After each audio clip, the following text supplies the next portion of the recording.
It's always kind of a dangerous proposition to crank out these forecasts. I started TF Metals Report about 12 years ago, and I started doing this 5 or 6 years ago. And it's always a challenge. There's some years that seem to lay out a little more predictable than others. And then there's some years where it's just like, well, we'll take a stab at this, but this is going to be a crazy year. And I fear that this is going to be a real crazy year. It's an election year again here in the U.S. You got the Fed not knowing, you really don't know what they're going to do. You got geopolitics, where all of a sudden there's all these hot spots flaring up around the world. There's all kinds of crazy things are going to happen this year, which make it challenging. But I call it a macro cast because at this point, if you can just get some of the macroeconomic things right, what's going on with inflation, what's going on with the economy, what's the Fed going to do, then you're 70% of the way of getting it right on prices too. So we took a stab at it, and I think it aligns a little bit with where we were a couple of years ago. So I end up being kind of optimistic. But again, this is going to be some kind of year, Elijah. So we'll see how it all plays out. Do you have any price targets for both gold and silver this year? Yeah, I do. That's all part of the fun. Some folks look at me and think, that's like, you got to aim higher. Okay. And I've never have, just because I don't think there's any value to, claiming we're going to $10,000 or something like that. I think that scares people away more than anything else. So, over the last 15 years since the great financial crisis, go back to 2007, dollar price gold has averaged about 11%. Okay, that's at least a good place to start. We finished the year right around 1800, so 11% would get you up just somewhere north of 2000 for the end of the year, or a high watermark, something like that. That seems, at least plausible. Silver usually does, about twice as well or twice as poorly as gold. So you can kind of do that math as well. And I think, again, if we can get the macro stuff right, and the signs are there that this year is a lot like 2010 or even 2019. And those were both really good years for the precious metals because they were both years where the investment world kind of figured out that the Fed was full of it. And I think that's the revelation that will be had over the course of this year again. I might expand on that further, I guess, Elijah. In the great financial crisis, we got QE for the first time in March of 2009. And we were assured by the Ben Bernanke, as we used to call him, that it was a one-time deal, right? It was just in response to the financial crisis. And eventually the Fed would draw its balance sheet back down to $1 trillion. And then rates would go normalize and all that kind of stuff. And in 2010, as the year began, the markets kind of believed him. Problem was, by November of 2010, we got QE2. And that was when, silver about, moved up 150%. Gold over time moved up nearly 100% and hit what had then been an all-time high north of 1900. And, again, there was this glimpse behind the curtain that, hey, wait a second, the Fed just kind of tugging our chain here. Nothing, they're not going back. Okay, so then fast forward to 2018 into 19, we'd had 5 years of the Fed telling us that rates are going to go up and they were going to normalize the balance sheet and all that kind of stuff. And then the markets broke and the stock market crashed about 20% in 20 days in December of 18. And so the Fed changed policy again. They started cutting rates by June of 19, where as 19 began, Goldman Sachs and JP Morgan said they were going to be hiking rates 4 times.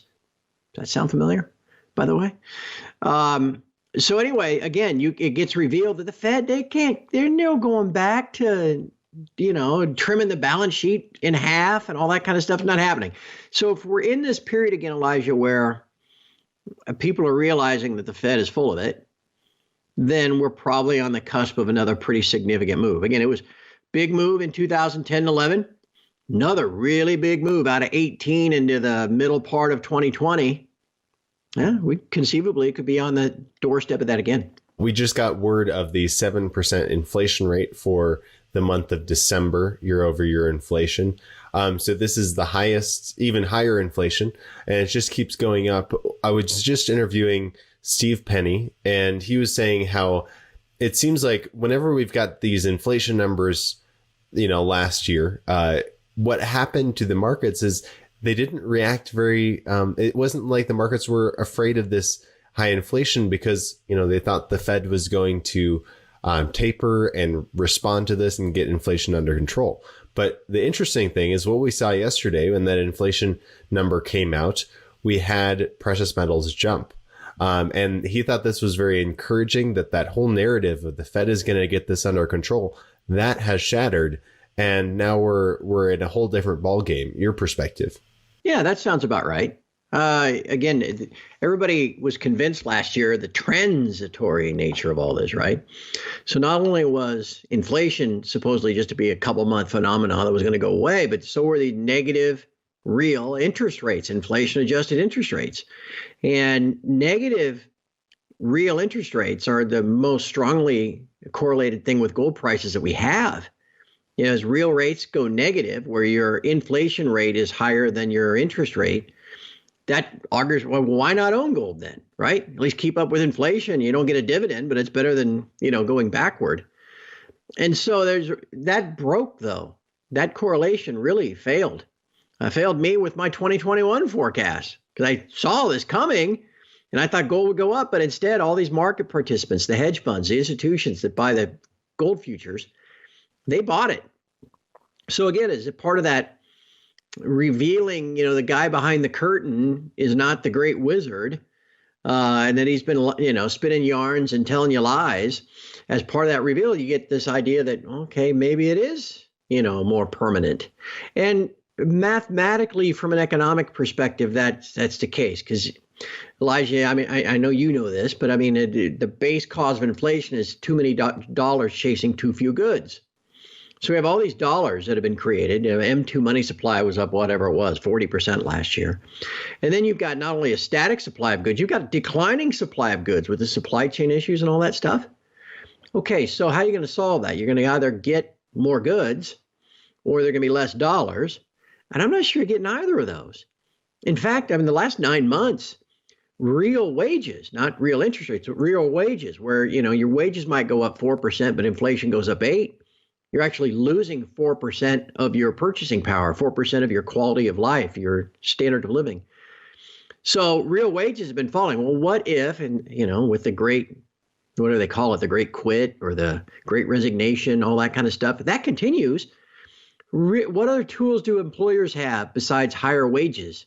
Benefits, I guess, stuff like that. But wages eventually rise to get people to come to work. And so you get this, in economics back like in the 70s and 80s, they're always worried about what they call a wage price spiral, right? More wages lead to higher prices, lead people needing more wages. I'm not sure if we're there yet, but it definitely makes the argument that inflation is getting entrenched. And then, okay, wait a second, if inflation is entrenched, then inflation expectations become entrenched. The Fed has always admitted it takes at least 6 to 9 months for any policy change of theirs to have any impact. So now if they don't do anything till March, we're talking Christmas next year before Fed policy has any impact on inflation. Now all of a sudden that's entrenched. And inflation expectations get more sticky. And now all of a sudden real interest rates being negative, that idea gets more sticky. And all of a sudden you get people starting to want more exposure to gold through any way.